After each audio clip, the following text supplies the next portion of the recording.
Welcome to ArcisFX Live.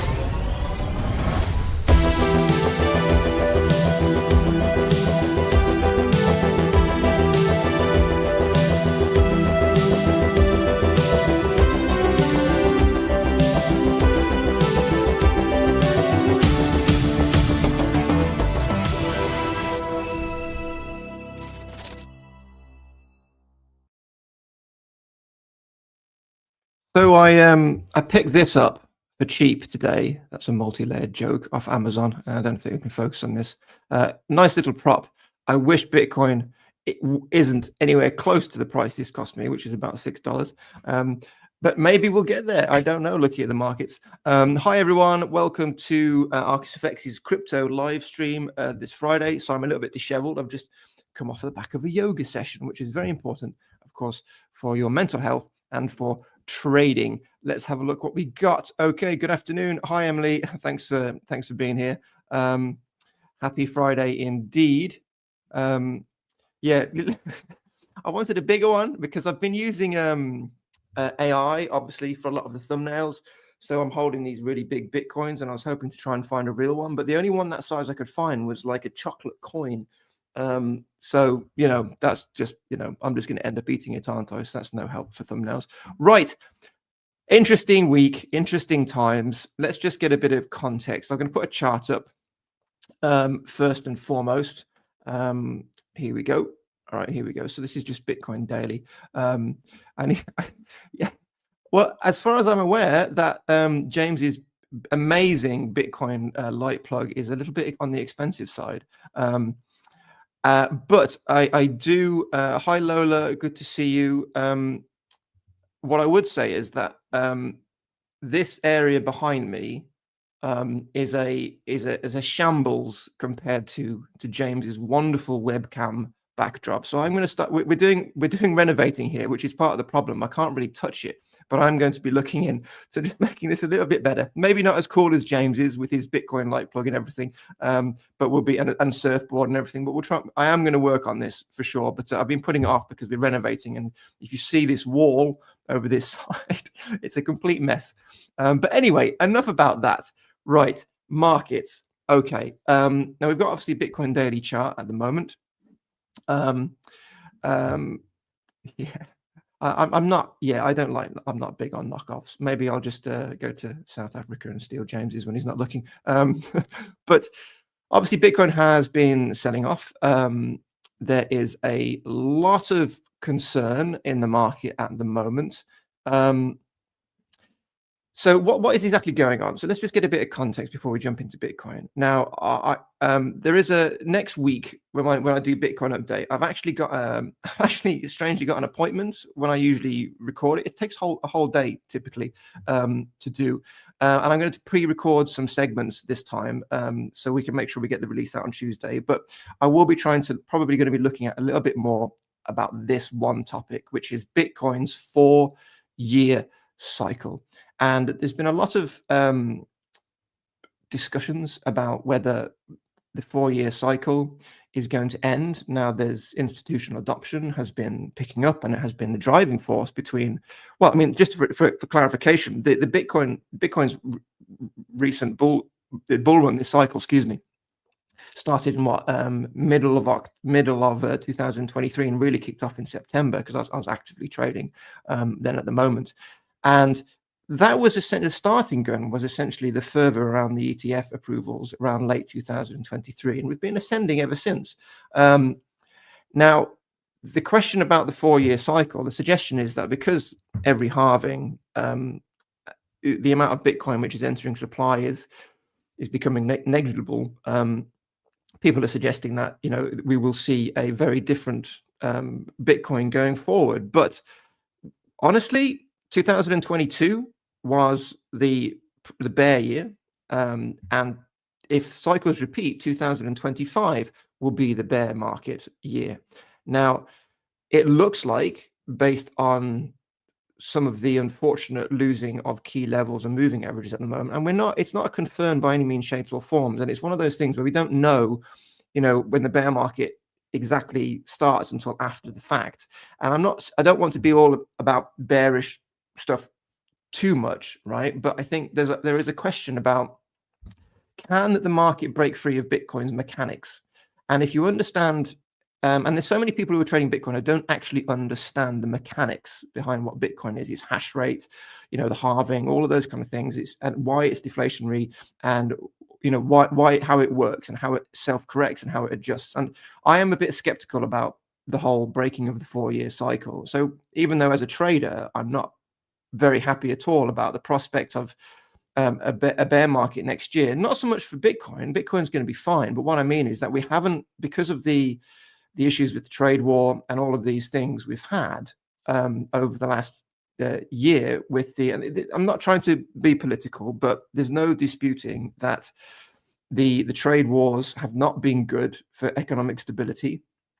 And even though the big picture, they may turn out to be beneficial, we are still in the middle of it. And for markets, it's not really about what's happening. It's about knowing what's happening and having consistency. And we haven't really had that. And potentially with the tariffs being soon, all of them being struck down by the Supreme Court in the United States, that is creating a very uncertain environment on the back of the government shutdown, which was very damaging to everyday people, but also concerns around the world as well. Like it or not, the dollar is king. Plus, if the tariffs and everything get struck down permanently from a legal perspective, then there's a whole thing about businesses looking to get refunds and all kinds of stuff and compensation, which is all around the corner. And it's just, and we're all like, okay, the government shutdown did not exactly end necessarily, depending on which side of the political spectrum you're on. It didn't end exactly the way people expected. Let's just put it that way. And there is another government shutdown looming in just a few weeks' time, in just a couple of months, right? So we're not out of the woods yet. And I suppose, hi, Boring Channel, great to see you. And I suppose the issue is with all of these points of concern is, even though we have an administration in the United States, which on the surface at least is trying to be more favorable to crypto, we haven't really seen the benefits of that, because for risk assets, we need economic stability, and we haven't had that, which is very unfortunate. So it'd be very bad if we have a bear market next year, not so much because Bitcoin can't take it, right? I love trading bear markets. I make more money in a bear market than in a bull market, because it's easier to trade fear than it is hope, because there's so much more, many more scenarios, like hesitation in the market equals good short trading. Fear equals good short trading. So whereas there's only 1 out of 4 scenarios which really, hi MD, great to see you. I was wondering where you were. Great to see you. Thanks for being here. There's only one scenario really where you have really good altcoin trading, right? Even in bullish conditions. And so I prefer trading bear markets, but in terms of long-term investments, I'll be pretty irritated if we don't have, a repeat of 2021, or we don't have a repeat of 2017. And all the charts, suggest we've got a lot of upside, but Bitcoin at the moment, which of course is king, is not being supportive of that. So this is the big context, really. So the joke at the start about this being really cheap, right? I don't think Bitcoin is going to go down to $10, of course, but it's, and the question, and I'm going to get into this next week. I'm going to get into this next week in Bitcoin Update, hopefully a little bit, so we can talk about the 4-year cycle. We can talk about the lines in the sand which we need to watch, and we can talk about what might be happening and what could trigger a larger sell-off. Right. And so I'm going to get into that next week. So make sure you subscribe to our YouTube channel, and I'll do my best to cover that. So maybe it'll be a bit of a special release. And then on the day, once I get back from my appointments, I'll just do a market update and just tag it on so we can have the latest price action. Is Bitcoin going to 88? Well, let's have a look. But before we do that, MD, if you don't mind, I'm just going to show you what positions I'm taking. So in our private group earlier, I posted a little warning, like, look, there's a time for being patient, there's a time for planning and prep, and this is pretty much it, because we don't have clarity about a direction. It's very confusing at the moment, and we want probabilities in our favor. Now, there are things in the market which are moving, but ultimately, can we trade them successfully within our appropriate risk tolerance at this point? Because you can all say, like, well, this token's gone up 100% today despite the market being down, but it's like, okay, but was there a clear entrance which we could enter on? Was it safe to enter on? And that sort of thing, right? And most of these are going to be low caps, so we can't really enter much position anyway, as a lot of these low caps haven't become significant enough to get perpetual futures contracts or anything like that. So it's quite meaningless to trade, really. I can say, well, I just got 100% $100, but it's like, okay, now I have $200. Like, wasn't particularly fruitful for me. So, but I'm just going to show you what trades I am looking at the moment, and then we'll get into that question. So, in these moments of, we had a lot of setups with altcoin gems yesterday, and of course, you know, if some of them are going to invalidate, some of them were short setups, but there's a few I put in there purposefully, like NACA. What a curious name. This is NACA 5-day chart, because in these hesitant markets at the moment, sometimes I prefer just to take long-term support buys, because they almost guarantee a bounce regardless of the market, because there's going to be buyers waiting. So NACA is very close to all-time lows, which is around 0.500, and I've just put some positions on the exchange for this. Now, there isn't any perpetual futures for NACA, unfortunately, so it's had to be a spot position, but you'll see I have an alert on here now, and I've got it on the, already put the limit order on, so I'm quite confident with these support buys, you just want to get in and just catch a bounce and then get out. And if we can have and this is the area. So, you know, if you are looking for a trade setup, you know, look, these are not small ranges. This is an 88% range, right? So if we do get a bounce off support and it holds, then you can have quite a decent trade off it. But this is what I'm looking to trade at the moment, because all the other setups, you know, are a bit challenging. All the confluence patterns get very easily invalidated when Bitcoin pushes it down. So NACA, I'm looking to get in on at 0.500. I have an order on already. It's not a big order, of course, but nonetheless, I will add to it if the stability arises, because obviously we could get a little bounce from here, and then it could just continue to roll over. But these long-term support buys are kind of the only strategy I like to employ when there's a bit of hesitation. Otherwise, I will be just relaxing and reading the paper most of the week, because I can't get the probabilities in our favor on some of the setups. And I'll just give you an example of that once I've shown you the other setups. So what was the other one I was thinking of? GOAT. It was Goatius Maximus. Whoever named that deserves a medal, right? So this is Goatius Maximus, an altcoin gem from yesterday.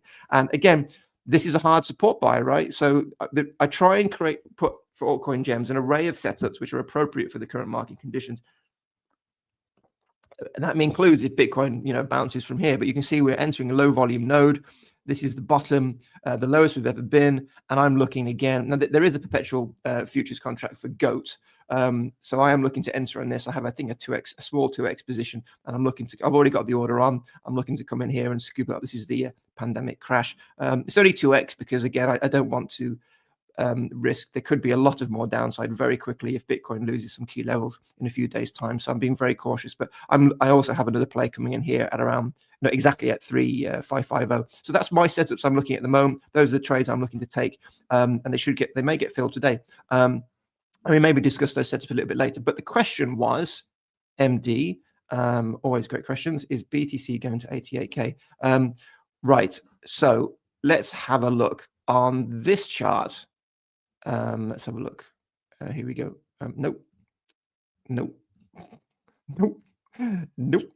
Where are you? Go on. This is great. Here we go. Thank you. Okay. So I've been showing this chart for a while, and Bitcoin update over the last month or so, and it was a bit of a complicated picture because we've been looking at these historical patterns and how Bitcoin interacts. And the only difference this time was we have a breakout. We come back to the bottom of the cloud. We lose the 1-day 200 MA. We tap the 50. We tap the bottom of the cloud, and then we put all new highs in, and then we come back down to tap the previous top. But this time, the previous top wasn't in the cloud, right? It wasn't in the bottom of the cloud. It was actually 107K. So that was the bullish idea, to have a bounce from there. But it looks like this pattern is going to repeat.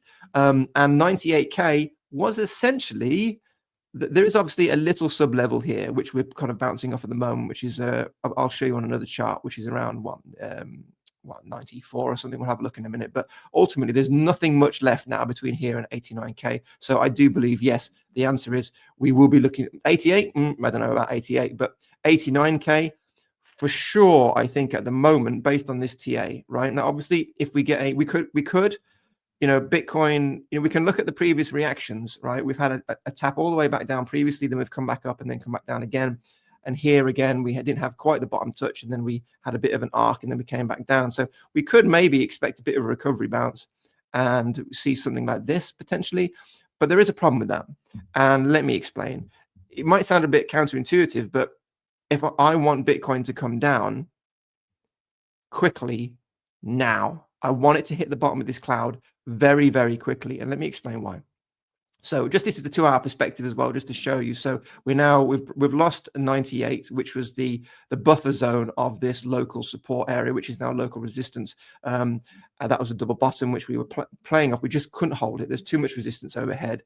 In group, I was saying that even though we've got a double bottom, and this is a nice place to come in on, principally we have Bitcoin's got a lot of work to do, and it hasn't been able to. There just hasn't been the news, there hasn't been the further. So we've lost the local support, which is now local resistance. We're now putting a bearish retest right now of 96k. 93k is the next line in the sand, but ultimately it is, if we just look back, it's not the strongest area, not compared to this, which is 89k. So yeah, 89k I think is definitely on the cards unless we see something different. Now there is this RSI, this pattern on the RSI, which I haven't actually shared, I don't think, with group, which we can use potentially to front run any moves now, because Bitcoin could very easily just reverse and wherever it is and just be a bear trap, right? It could do that, right? It likes to do that. But I'm just not seeing the narrative right now. It's been a really tough few weeks. But if we do get a break of this pattern on the RSI, it could essentially imply when we might get a reversal, as the RSI has a bit more insight into what's going on under the hood than any of us do on initial glance, just looking at candles and price charts. So that would be something to be paying attention to, the RSI. And if we do get a breakout, we might then start to see a bottoming pattern. And that very well on this 2-hour chart, you could very easily say, well, we can have a bounce wherever, right? But where are the most buyers? Where are the most sellers? The most buyers are here, not here. So it's going to be very interesting. So we might get a bounce of 93k, which might then have a larger bearish retest of this range before coming down a little bit more, and that might look something like this, right? Just always trying to imagine the scenarios, right? It could be something like this, right? Maybe, right? That's what but right now you can see we can have a good few days of uncertainty, I think, or just some crazy downside. I'm short from 142 TP 125. Yeah, so that's the situation. But let me explain a little bit more about why we're in a very dangerous position. And I don't want to spoil Bitcoin update next week. But the interesting thing, though, at the moment is when you look at Bitcoin dominance, it's actually coming down right now. And that's quite interesting because Bitcoin dominance is reflective of the market sentiment, right? So some people are looking to take trades. Well, some people are thinking that Bitcoin is going to reverse. Okay, so that's quite interesting at the moment, because typically, if you imagine when Bitcoin has made much smaller moves and lost much less significant levels, Bitcoin dominance has been pumping, but it's not doing that right now. So that is interesting. So that is the splash of cold water to the slightly bearish narrative I'm discussing at the moment. But let's just, and again, look, this is Bitcoin versus gold. We're losing support. We've lost horizontal support. That is a bearish signal, and as traders, we can only act on bearish or bullish signals, and the bearish signals are stacking up. This again is Bitcoin daily. We had a bit of a scare last week. This week looks like we're probably going to get a candle body close below the weekly 50 MA. Why is this significant? This is significant because since this cycle started, which I said at the start of this video, October, middle of 2023, right? We haven't had a candle body close on the weekly below the weekly 50 MA. That will be a really significant signal, right? That's over 2.5 years without that signal. That's a really bad signal for the bears, right? Super signal. And we're trying to figure out where the bear market is. And when we all say to each other as traders, what signals are we looking for the bear market to begin? Well, we're looking for key levels which haven't been broken throughout the cycle to be broken. And that's what's happening at the moment, right? I can't deny it. So this is the candle to watch. This is the Bitcoin 2-day. This is a more local support line, which has only been in place for a year or so, but we're losing that as well at the moment. And that's got a lot of confluence. We've got the POC, we've got the 200 MA, and it just can't. It's not holding, right? It's just not holding. Now this is the concern. So the boring channel, you've just said 80k. What do you think? Well, if we do enter a bear market, then absolutely, for sure, right? Next year we could see that, or even sooner. So this line in the sand, this primary trend line in terms of a Dow theory, has been in place since very tidy. It's been in place since 2013, right? That's 12 years, right? That's really significant, right? So this is the 50 MA, which we were just talking about, which hasn't broken properly on the weekly since, as we said, for a couple of years and a half, but this hasn't been broken for 12 years. Now, we talk about Bitcoin's 4-year cycle. Now, what does this mean exactly if Bitcoin loses this? If this primary trend does break, well, certainly it will be a significant signal stacked on top of others that maybe a bear market is occurring. And it lines up with the end of the year. It lines up with things. Then we've got 18 months starting from 2026 before the next halving, and then the cycle repeats. So this is very dangerous. And the reason why I want 89K to be tapped quickly, going back to that cloud perspective, is because Bitcoin monthly, this chart can just tap 89K if it happens this month without losing the trend line, right? But if it happens in December, we're going to have at least a wick, which we haven't had. We've had nothing, not a wick, not a candle body close, nothing below this trend line. And if that happens, that's going to be really significant. So I would like to see the ideal bullish scenario right now, as far as I can see. And again, where are the buyers? Well, we've lost the 50. That's been supporting the price action for many months now, and we've lost it. We're losing it. We haven't had a close yet, but it looks pretty likely we're going to lose it, right? Then the buyers are going to be showing up here, and then we lose that. Well, I mean, 65K is the next line in the sand, right? So forget 80, right? And that would make more sense because 69K was the top of the previous bull cycle. So this sort of area, 69K, 65 would make more sense. So 80 for sure, if we lose this line, for sure, absolutely, right? And that's not like really bearish. If you look on this chart, right? I mean, it's still, it's still all fine. But the problem is, what does it mean for Bitcoin if we lose a 12-year-old channel, support line? Well, it's interesting that we can actually look at it in a more bullish perspective, that, we've got the law of diminishing returns, right? We have to, as Bitcoin gets bigger into a trillion, dollar asset, right? It's very difficult for it to continue to go up with the same percentage gains each cycle, which of course it doesn't, right? Every cycle since every halving, every Bitcoin bull cycle since conception has been less percentage gain each cycle because it's got bigger and bigger and bigger, right? So we can't expect the same amount of gains each time, which means principally, just in the nature of Bitcoin, it's very difficult for it to hold this trend line because it can't maintain these significant gains above it each cycle because it's getting too big, right? So having a reset and a move back down and a break of this line, and then continuing on its way with probably more moves, larger volatility, would make sense with the whole 4-year cycle breaking and the institutional narrative, right? So I'm not saying it's like the end game, but if we do lose this line, I don't think we're going to be having fresh all-time highs anytime soon, and I think we'll have a bear market, right? So, and again, I only act off these signals, right? I don't act off, but just whatever my gut tells me, because my gut tells me, my gut is all messed up with the news and all the conflicting signals, because every day there's an article saying Bitcoin's going to the moon, Bitcoin's going to zero. It's like, where do we stand? Well, the only way we can figure out where to stand is by looking at all the signals, and they're starting to stack up, right? So if you look at, we've lost that level with gold, Bitcoin versus gold. We've lost the 50, right? Or this weekend we might have confirmation that we've lost the 50, right? And all these things are starting to stack up, right? So it's not looking pretty, but there is time for Bitcoin to recover. But again, this predictive analysis, this predictive model here, we're losing support as well here as well. And the whole idea of this continuing up from here seems to be fast evaporating, because, and obviously this is a rising channel, so it's got a 70 to 80% chance of a break to the downside, and here's 74K, which would make sense. So 80, 74K. So this is where we are right now, right? And I'm struggling to see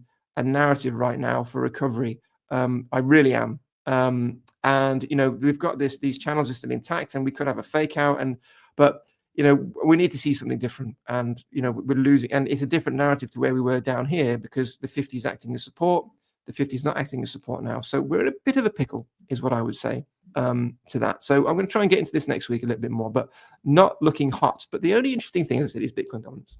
It's not reacting too much, which Ether to 2800. Let's have a look at Ether then. Let's have a look at Ether. Ethereum is quite representative of the altcoin markets. Let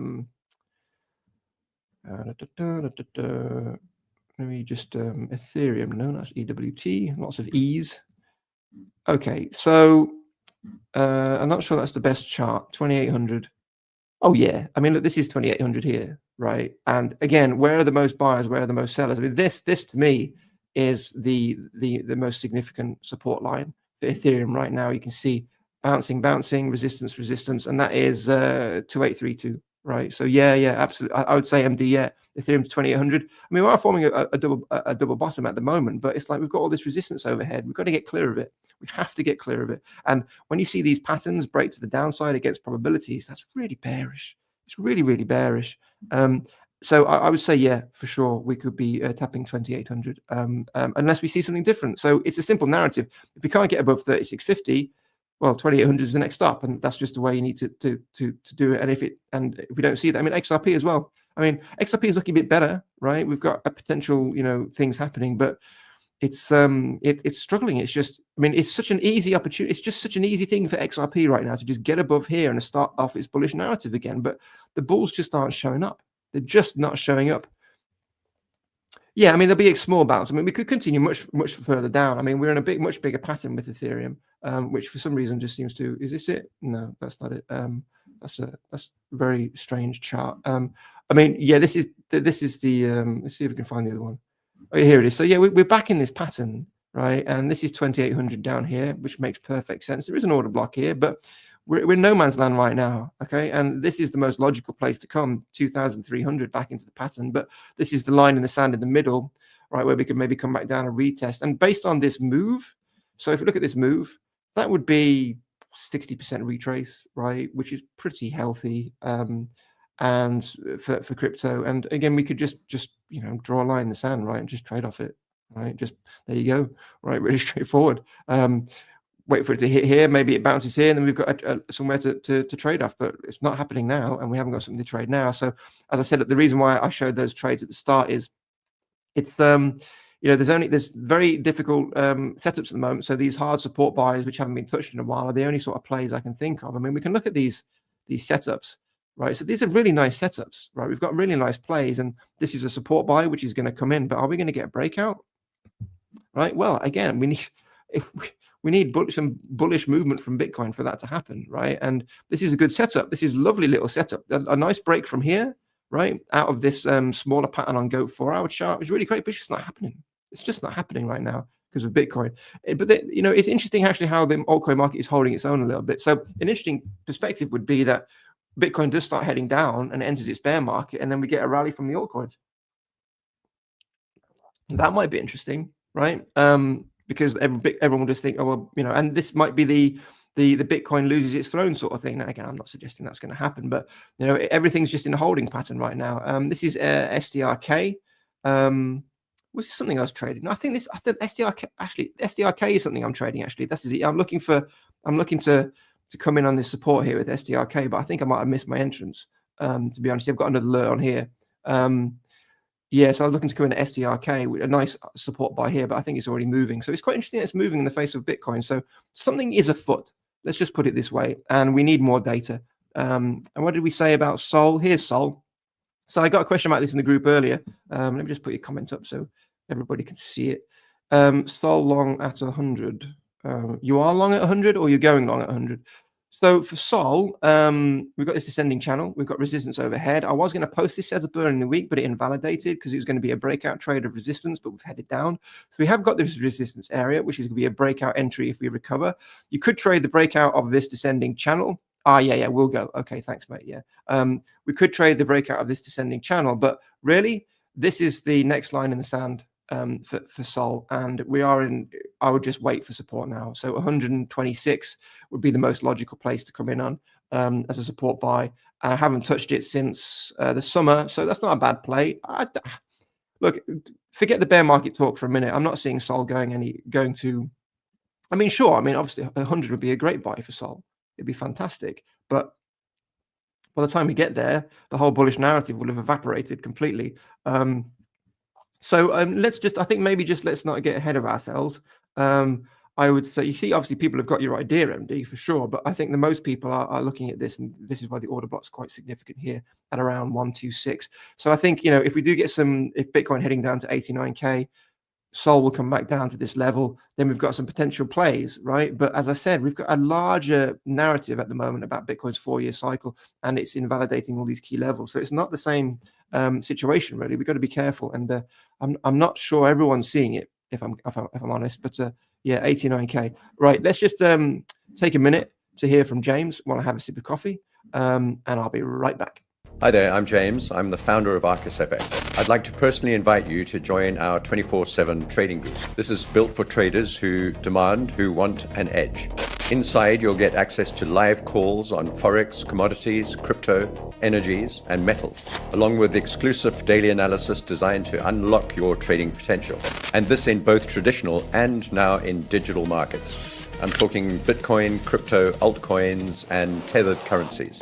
You'll gain early access to insider news, real-time updates, real-time support, and premium educational content. If you want to sharpen your skills and boost your success rate, then join me and Paul in this community. This is a fast-growing community of traders who are now writing their own success stories. So don't wait. Join up now. Your edge starts right here.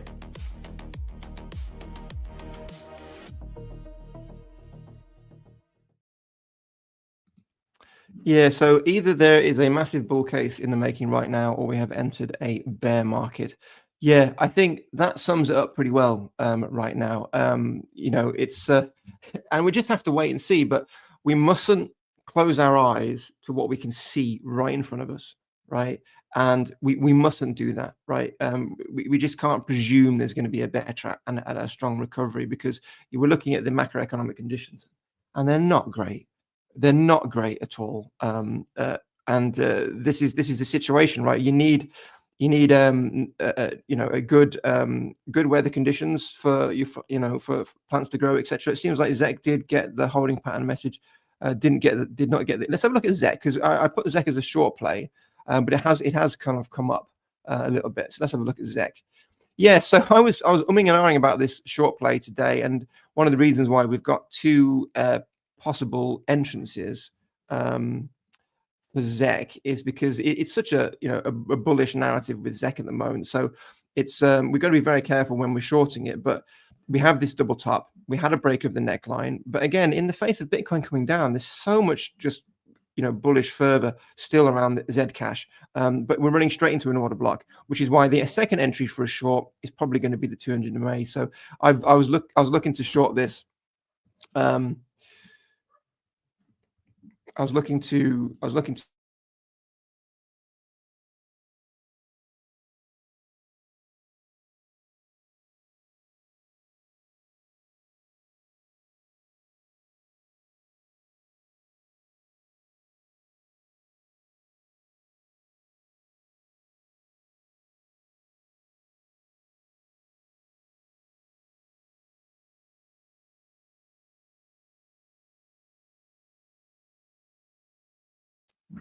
every week someone knocks on the door right at this time. Right, let's have a look at ZEC. Sorry about that. I'm back. Right. So that's why we have these two different yeah, I'm here. So we have these two different setups, because we have to adapt to the market, right? And so this neckline break didn't quite work out, and we've clearly had a move back up there. So we've had these candles, so we're not going to short it from this level. So the good thing is now with ZEC, in terms of a short play, that this moving average is creeping up now. And if we do now get this coming back down, which I think it will, right? It's going to be difficult to see. I mean, we've had this lower high already, right? And we've had the lower low, right? This is basic trend dynamics. So you would expect at some point this to come back down as well. And then we've maybe got our short play with nice confluence with the 200 MA up here. So when in the crypto space, a lot of people just want, where do I enter? Perhaps how we deal with traditional stocks a little bit more, but because they're volatile assets, the weather changes from day to day, so we have to be adaptive, which is why we put multiple scenarios on, and then you have to assess the context. So right now, for me, ZEC at the short play is waiting for a break of the 200 MA, and ideally we want to have nice context just below this level. So this level is 510 by the looks of it. Yeah, about 510. If we can get the 200 MA up here, right, and then we get the move back down, then that's a nice short setup and a nice conservative target down here. I don't think we should be reaching too far, but yeah, look, ZEC is obviously, you get these people still will see ZEC as a buying opportunity, Zcash, and I don't think that's going to change. But nonetheless, we've had a very, very, very, very strong run up. We've put a very clear, definable topping pattern. There is going to be a short play here for sure. And if you look at just the general vibe, big red order blocks, not so much on the green, right? So this is what I'll be looking for, and I will be looking to short ZEC. But there is a better short play. I prefer shorting meme coins because they're a little bit weaker in the face of uncertainty. So I'm waiting for Doge to come back up here. Now I'm not sure it's going to give me that entrance, but this is the whole thing, right? I'm not going to short something unless it's exactly where I want it to be, right? In terms of risk management and probabilities, right? Which is why at the moment I'm talking about those support buys, which I'm going to try and make over the next day or so, or the next hour or so, maybe, because they're the only setups which I can control in an uncertain market. I'm looking at Bitcoin dominance. It's giving me different signals to what Bitcoin's given me. And I'm like, well, how can I get probabilities on my side? So Dogecoin, if you're not as confident as I am about shorting Zcash, although I'm not 100% confident, of course, but nonetheless, you can see the tide is changing. And I'll be looking for Doge as well. So potentially, I mean, we're looking at Doge, the context for a short for Doge. I mean, this is the crash, right, from the October crash, and the target for a short is not even down there, right? So we just need to get the right entrance for a short play. I missed it early in the week because I was so busy. But ideally, I'll be looking to come into this tranche of moving averages and then just get that rejection. And it does still line up with kind of the current trend at the moment, and get my entrance. But if it doesn't come back up here, I'm not going to short it because I need to be in complete control of the narrative. And why, you might ask, do I need to short it from this level, and why can't I just short it from here? Well, if the market does reverse, say I short it from here and the market does reverse and it does something like this, well, I'm trapped. Whereas the probabilities of the price action interacting with this level on either side of the trend line are much more higher, than this area. So I can enter my short here, and even if it goes wrong, it's going to tap it again to give me some no loss exits as well. So this is the whole principle. So I am looking at short plays, and I will start posting more short plays in the private group if and when the bearish narrative starts picking up. And again, the interesting thing, I was looking at Filecoin as well. Where is Filecoin? So Filecoin was a setup which people were asking me about in the group, and it was a pretty good setup, and it's holding its own to this lower level now for Filecoin. I'm a bit confused why it suddenly came to life, if I'm honest, because it's been dead for quite a while. But it's holding its own. It has been holding its own, but the issue is now we've lost the POC, we've lost the 200 MA, and now we're below here, so it's not as a good entrance point. Especially when we don't have bullish confirmation. So a lot of these setups are starting to invalidate. And we look at, and this is another problem. This is USDT Tether dominance 3-day. And when this is going up, it's suggesting people are exiting their positions or putting money onto the exchanges. They're not entering any positions. And the idea was that we want to kind of look at this as a signal to enter altcoin long trades. Because that means we get a rejection from this area, and then we get all this good trading. This was great trading at the start of the bull cycle in September 2023, and then we had a little bit of a good movement earlier this year. But we haven't. This is really the only decent run we've had, and I was trading that thankfully at the time. But look, we're now breaking higher. We're now breaking higher above this trend line, which isn't great. It's suggesting that more people are exiting their positions, right? And they're having money on the sidelines opposed to be active trading. So again, this is another signal which I'm not particularly fond of really at the moment, and we haven't really broke it above this range. So not looking great. So when you think of short plays, well, we're getting some of those signals stacking up. But I mean, look, this is altcoins versus Bitcoin. This is, and I want you to imagine how people were feeling down here. This is 2017. So we have a really good rally in the start of 2017, and everyone's like, yeah, everything's going to the moon. Obviously a lot less cryptos then. And then it just doesn't go anywhere. It's like, oh no, what's happening? Oh, okay, well, we're just going to continue. Oh no, we've lost this moving average. Oh, well, we're coming back down here. And then we start losing it, and it's all really scary. And everyone's like, imagine how people feel here. And then we get the rally.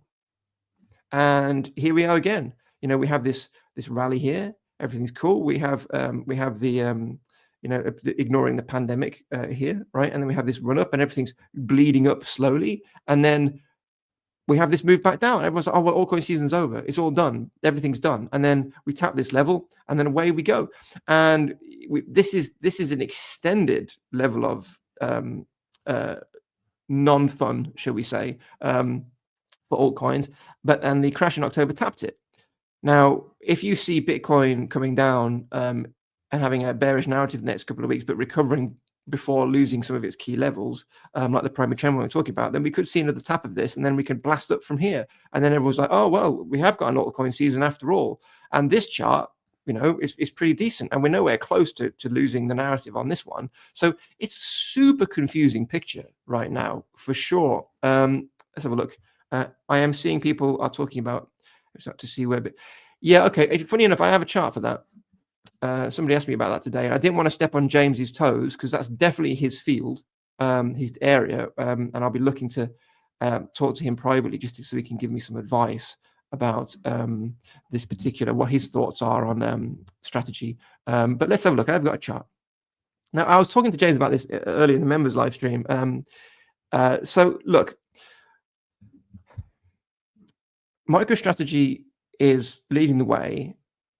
Strategy is leading the way in terms of Bitcoin reserve strategy.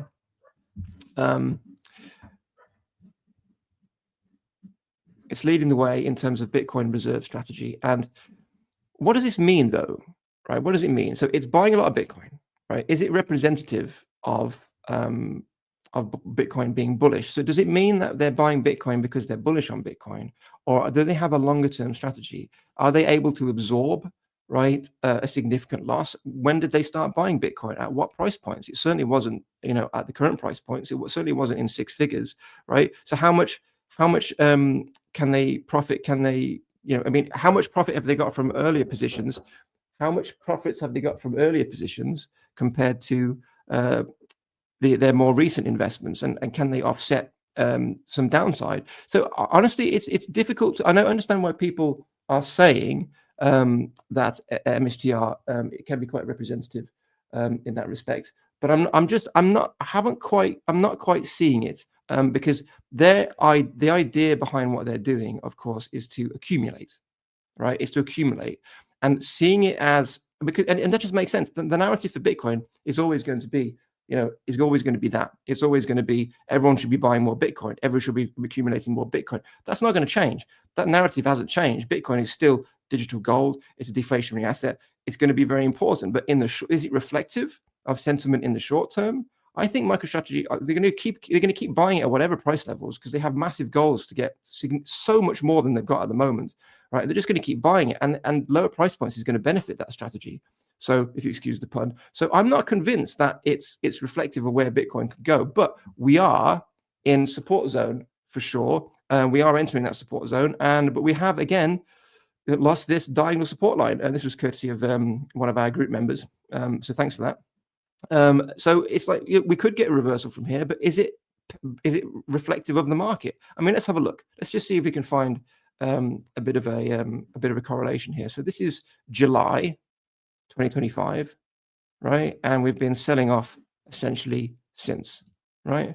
And this is Bitcoin 2-day, and this is July, right? Okay, so there is a bit of a correlation, right? There is a bit of a correlation there. So if MicroStrategy is entering support, then those people who are suggesting that it could be where Bitcoin goes, that could be suggesting that if we get a bounce from here, that would be reflective. But I'm not 100% convinced, right? It's not 100% clear, that correlation. And it's, I think all that strategy is showing is that Bitcoin is the future, which is not in, I don't think that's really in dispute. Right? I don't think we should be looking at it at the moment as something to be trading off, or something to be rather, well, MicroStrategy, the strategy is approaching long-term support, therefore it's a buy for Bitcoin, when we've got signals to the contrary on the actual price charts. So I am seeing I mean, this is the thing, but I'm just like, MicroStrategy has been the face, arguably, of Bitcoin investment strategies and treasury strategies, but is it reflective at all of the price action, right? I mean, you can understand why if Bitcoin is coming down, then it's going to impact strategy to a degree. But I'm just not convinced of the correlation. I need to see something more. But I will deep dive into this. I'm very interested to talk to James next Wednesday when we have a session day. Maybe we can get into this and really try and find an answer for you. I mean, no, we haven't checked in with the global money supply correlation for a while. So let's see if we can load that up before we finish. And we'll try and get back to you on that question. But again, I don't think this is the most important thing. Some people will read I'm not suggesting any of you guys, but some people will read a news article and they'll just, well, that's the correlation. But I'm not quite convinced by it. But let's just have a look and see the correlation between the M2 global money supply, which I think is probably more relevant. Right. Well, it's clear that correlation has broken. Right. So this has been the M2 had been Bitcoin had been following the M2 with a bit of a delay for quite some time, but it seems that correlation has totally broken as well, which again you could look at as a signal for the beginning of a bear market, right? You could look at that, right? And that break started to happened in the summer, right? So again, it's like, you know, that's not helpful either for this current situation. So yeah, let's get into that, and that's quite an interesting thing to talk about. But I think you've got to understand what Bitcoin is, right? Everything which is happening at the moment is essentially just noise, and the 4-year cycle is. I mean, look, Bitcoin is a beautiful thing. It is a beautiful thing. The way it works, the mechanics of it. It's just honestly, I am in awe of it. I think it's just such an elegant machine. I really do. And I'd hate for quantum computing to mess it up. But the reality is that all of this talk about coming down or whatever, it's always going to be going up. I have no doubt Bitcoin's going to hit 1 million, right? But my concern, your concern is, are we going to have, you know, our investments going to go up in the way they were? And we need Bitcoin to continue on its journey. Now, I expected Bitcoin to be at least, you know, and where's that? Let's just find the long-term chart for a minute. Let's find the Bitcoin long-term, and we'll end on that, right? Let's find the Bitcoin long-term chart if I can find it. Hopefully, I've labeled my charts properly. Let's have a look. Okay, so this is not the one I was looking at, but this is the monthly chart, and these are the bull cycle tops previous, and where we've reached law of diminishing returns, but we haven't hit those anywhere close to that just yet, right? Anywhere close. But you'll also notice that we've had more definable and clear run-ups as well. None of this kind of consolidation or distribution, arguably, at the top of the RSI. So, you know, it's like the whole narrative has switched, right? The whole mechanics of everything has changed, and we're not going to fully understand how it's changed until after the fact. And you're going to get experts which are talking. I mean, like the big short guy. You know, he's got his opinion, right? Everyone has their opinion, but ultimately, as traders, right, we don't want to be the people who are like making decisions on when you sell, whether you cut your losses based on news, based on some correlations which we're not quite sure because we don't fully understand the company and what they're doing and what their intentions are. We can only trade the signals we get. Right. And right now, the bearish signals are stacking up, and we have to trade that way. We don't want to. I mean, I will be disappointed, but we don't want to. We can't act on that way. So we've just got to trade and look at what we see. And this is what I'm seeing. Right. This is what I'm seeing at the moment. But again, I want to find that monthly chart, and I haven't found it yet. Let's see if I can find it. I know you guys spend happy time just watching me trying to search through charts, and I apologize for that. But let's just see weekly log scale. I think that might be it. Let's have a look. This is it, maybe, hopefully. Yeah, here we go. What a legend I am. Obviously, I'm not. Right, so big picture. Last bear market, right? These are the cycle tops. This is where presumably we'll be going if this pattern continues to fulfill, which is all the way up to around 350, 400K, 300K, 400K. And this is here, right? So we could absorb a much deeper pullback, right? There's 80, right? Here's 88. It makes perfect sense. And then we can continue on our way. But this would mean we then extend the bull cycle beyond Bitcoin's typical, 18 months to 2 years of upwards movement, right? And maybe because it's such a huge asset, maybe it's like an oil tanker, right? And it's just that's probably not the best analogy, but it's just not as, it can't get up here as quickly as we want it to do at the moment because of the sheer size of it now. And maybe that's the case. Maybe we need to come back down here. And I mean, what would that be? So let's have a look. So say let's just drift down here, maybe to this point, which is, now this would make sense coming down to around this level, which is the previous bull cycle tops here. Coming back down here, this is the back end of 2026, and then away we go. So it's when we have these assets which are changing the narrative in front of us, and Bitcoin is evolving in front of us, right?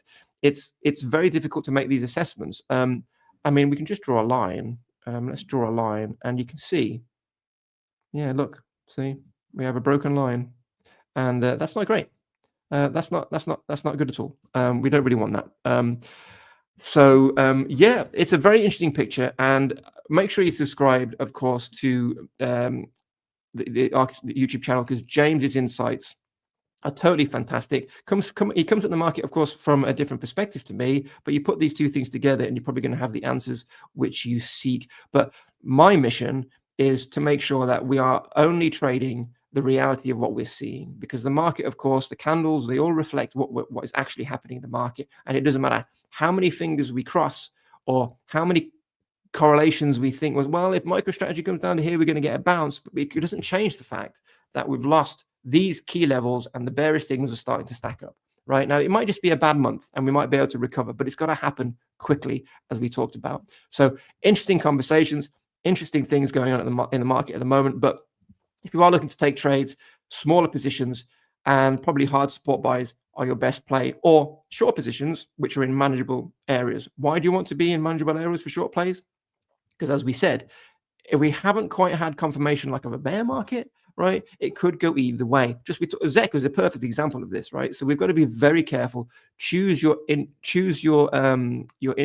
positions wisely, because at the moment we might be pivoting to a bear market, right? This may just be a unnatural dip which has been forced by current economic conditions and fear in the market. And you could look at maybe that this whole cycle has been delayed by a year, right, because of this. But it doesn't change the fact that the halving is in a couple of years' time, right? In less than, what is it? So 18 months time, I think. So it's like, the cycle, Bitcoin is a machine, right? If you understand how it works under the hood, it's a machine. And miners, if miners aren't making as profitable as they need to be, then the market's going to come down, etc., etc. So it's a complicated picture, but choose your setups wisely at the moment. And remember, as I was saying in group today, patience is just as an effective tool as the RSI, the MACD, divergence, any of those things, and you should employ it just as frequently. Patience in the market. But anyway, James will be back on Sunday with a live stream, so make sure you check out for that. It's always amazing to hear from him. And then I'll be back on Tuesday with Bitcoin update, and then me and James again will be having a chat hopefully next Wednesday, and you'll be hopefully seeing a lot more of James as well in the coming weeks as he finishes with Ola Prime, and we get to enjoy his presence and his analysis as well going forward. But that's it for now. Interesting market. Try not to be too fearful, but at the same time, just trade what you see, and remember that just patience is so important with volatile assets. But anyway, thank you for everyone, MD and everyone, for joining me. A bit of a monologue today, but I'll catch you next week. And I hope everyone has a great weekend. Take care for now. Safe trading.